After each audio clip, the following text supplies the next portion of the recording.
বাংলাদেশের সাম্প্রতিক ইতিহাসে এমন এক ঘটনা সামনে এসেছে যা শুনলে প্রথমে অনেকেই অবিশ্বাস করবে।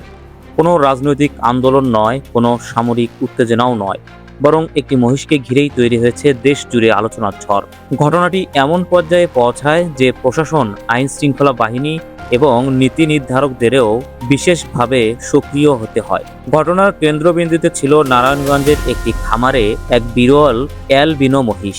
সাদা বর্ণের এই প্রাণীটির বিশেষ আকর্ষণ ছিল তার কপালের অদ্ভুত সোনালী লোম, যা অনেকের কাছে মার্কিন প্রেসিডেন্ট ডোনাল্ড ট্রাম্পের পরিচিত হেয়ার স্টাইলের কথা মনে করিয়ে দিত।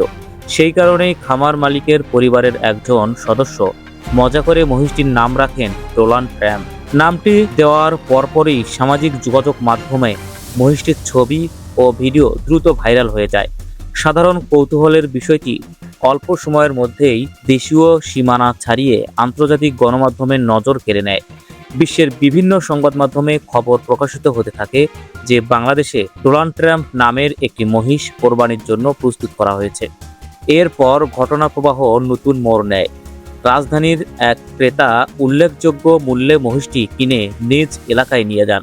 সবাই ভেবেছিল এখানেই গল্পের সমাপ্তি, কিন্তু বাস্তবে তখনই শুরু হচ্ছিল সবচেয়ে নাটকীয় অধ্যায়। বিভিন্ন মহলে আলোচনা শুরু হয় একটি ভাইরাল প্রাণীকে ঘিরে আন্তর্জাতিক পর্যায়ে কী ধরনের প্রতিক্রিয়া তৈরি হতে পারে, বিশেষ করে নামটির কারণে সম্ভাব্য ভুল ব্যাখ্যা, বিভ্রান্তিকর প্রচার কিংবা রাজনৈতিক উদ্দেশ্য প্রণোদিত সংবাদ শিরোনাম নিয়ে উদ্বেগ দেখা দেয়। কিছু বিশ্লেষকদের মতে কোরবানির পর যদি আন্তর্জাতিক পরিসরে এমন শিরোনাম ছড়িয়ে পড়তো যেখানে শুধু ডোনাল্ড ট্রাম্পকে কোরবানি দেওয়া হয়েছে, এই ধরনের বাক্য ব্যবহার করা হতো, তাহলে সেটি বিভ্রান্তির জন্ম দিতে পারত।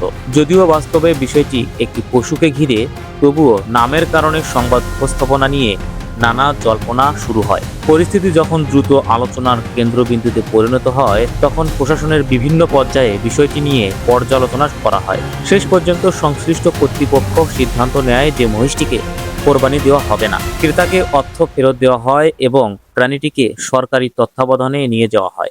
এই সিদ্ধান্ত প্রকাশের পর সামাজিক যোগাযোগ মাধ্যমে নতুন করে বিতর্ক শুরু হয়। একদল মানুষ মনে করেন আন্তর্জাতিক পর্যায়ে অপ্রয়োজনীয় বিতর্ক এড়াতে এটি ছিল বাস্তবসম্মত পদক্ষেপ।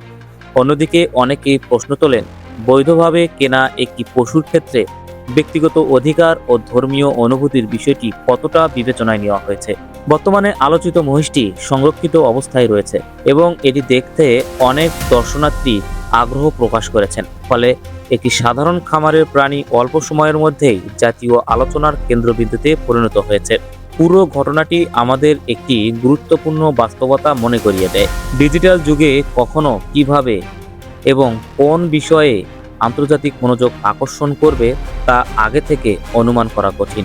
কখনো কখনো একটি সাধারণ ঘটনাও সামাজিক যোগাযোগ মাধ্যম, আন্তর্জাতিক সংবাদ কভারেজ এবং জনমতের কারণে অপ্রত্যাশিতভাবে বড় আকার ধারণ করতে পারে।